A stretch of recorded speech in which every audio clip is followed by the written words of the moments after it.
We're here in downtown Minneapolis, and you saw the Bloodstained Men protest, and you stopped. Why don't you tell us why you stopped to talk to us?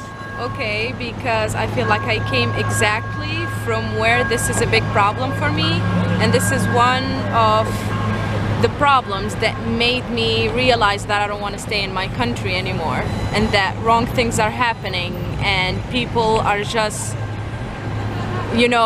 doing everything to you, the government and your family and the culture and the religion, and everyone is just doing stuff to you since you're a baby. They teach you that you need to be circumcised. They teach you that you need to be on this religion. They teach you that you have to put the headscarf. They teach you that you have to do this and that and get married when you're 16. Do you want to name the country, or would you rather not? I would say wherever the desert stripes still exist. I would say Africa. I came from Africa, and I'm not afraid to say it because it's the truth, and I think we all know how it's going there. Some people might not like it, but I don't care. I came here, I left my family, I left my cats, I left my pets, I left my bed, I left everything because it was horrible and disgusting, and if I stayed there for more than 2 weeks I would have died, literally. And about... Now, were you born and raised there?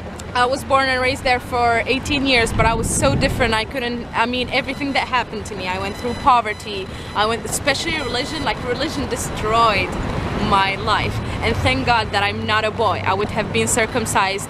And do you know that in Tunisia, or in any other Arab countries, you would be born and you will not be circumcised when you're born. They will circumcise you when you're 6 or 10, which is going to be really, really painful. And you're going to have... Do you have brothers? Did it happen to any of your brothers? Of course, yeah. Do you remember? I do remember one of my little brothers. I think I was 9, and he was circumcised when he was 4 or 5. And then, of course, the blood would just run every day, and it's a normal thing for them, looking at blood. Yeah, of course, he got circumcised, hallelujah, God, and I don't know what. But I didn't understand back then. I just thought it's the right thing to do because that's what they teach you, right? But then the infections and the sicknesses and the diseases that you can have, and with that medical system that we have, the shitty medical system, what are you trying to do to people? You do that to him and you don't even give him the correct medical care. Have you seen infections from circumcision? Yes. Can you describe what you saw? Well, it was horrible, first of all.